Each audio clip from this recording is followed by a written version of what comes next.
Hi, my name's Derek of Outsource Accelerator, and this is an Outsource snippet. Today, I want to talk to you about 8 common outsourcing misconceptions.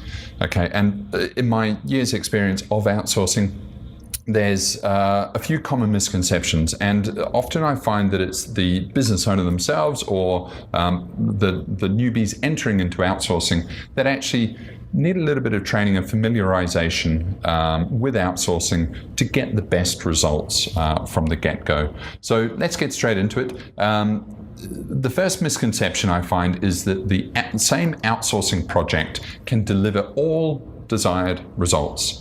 Okay, and very commonly I tell people to think of outsourcing as no different really to getting a job done in your own hometown, except they're sitting in a different location.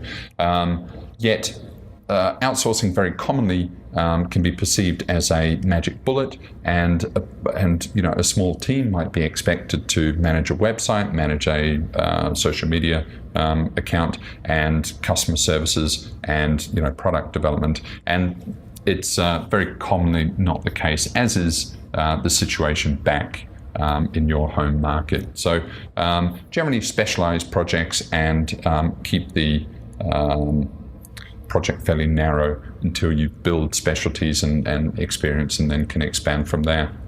So number 2, outsourcing services is like buying a commodity. Now, the outsourcing service providers, they vary greatly, in terms of their service provision, the level of assistance they give, or the level of sort of hands-off, just bare bones. So check out your service providers. They are very different, but also the people themselves, because it's often talked about seats or staff or a process, it can dehumanize it. But effectively, behind every process obviously is a person. So bring it back to, the people are the business. So you've got to educate them and bring them into the culture, and help them with the processes. So number 3. And number 4, actually. Number 3 and 4 relate to contracts. Number 3, the misconception is that you need a strong ironclad contract because you're in a developing world and everything could go wrong. I want to assure you that don't overdo the contract from the start. Outsourcing, very commonly like business, it evolves. And it needs to be quite organic. So make sure that you're protected, make sure that your downsides are covered, but don't go for the ironclad contract too heavily. Now, the alternative to that is, and this is number 4, is that you don't need a contract, and that isn't the case. You do need a contract. Because if they're looking after part of your operation, part of your business, then you need to make sure that it's reliable and has longevity. But again, it's finding that balance.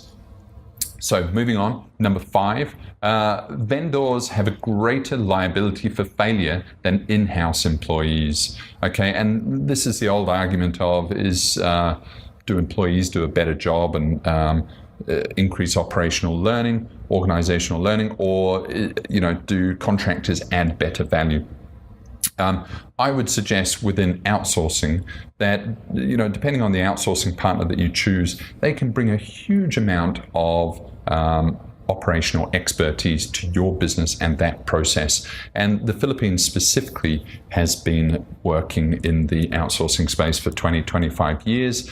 So there's a huge amount of expertise within the business process outsourcing that can be put into your business, that effectively comes with the engagement. So there can be huge value add there in terms of a good BPO relationship. So what are we up to? Number 6, an outsource process means that it's not your problem anymore, okay?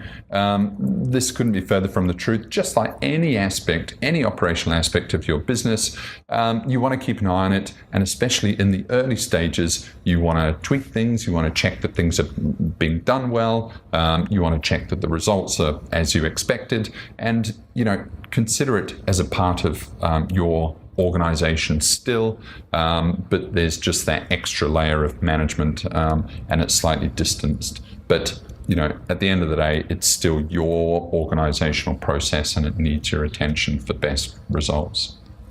So number 7, this is a hot potato, but outsourcing internationally harms domestic business and communities. Now, I wholeheartedly disagree with this. I think that outsourcing inevitably is the way of the future, and there are higher cost efficiencies by outsourcing.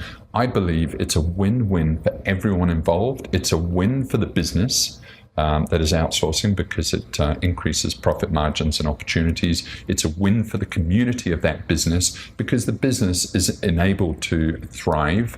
Okay, it's then able to invest more into the business, into the processes, and grow. That is capitalism, but that then benefits the community through profits and through taxes and things like that. And of course, it benefits the outsourcing destination, such as the Philippines. Okay, so it really is a win-win. I write a lot about this on the website if you want to go and check some of our blogs. And then number 8, your first failure should be your last attempt at outsourcing. Okay, this is a sort of very common mistake. And if I use an analogy of a plumber, if you go and get a plumber, there's some good ones, there's some bad ones. And if you have a bad experience with a plumber, don't write off all of plumbing don't write off all of the plumbing world. It could just be a bad egg, and that is the same with outsourcing. There's obviously a huge range of service providers. There's a huge range of employees within that structure, and there are good ones and bad ones. And also it depends on the process of engagement and whether the projects were well defined. But I do very commonly see people initially dipping their toe in outsourcing and then wanting to, and not having a great experience because there's a learning curve, and then being unhappy with the concept of outsourcing generally. So I encourage you to get the education you need, get the training you need yourself, and give it a really good go, because the results and benefits are fantastic if you can nail it. So thanks for listening. We have actually got a podcast on this, so podcast episode 25 if you want to hear more of an in-depth discussion, and I look forward to seeing you again soon. Thanks.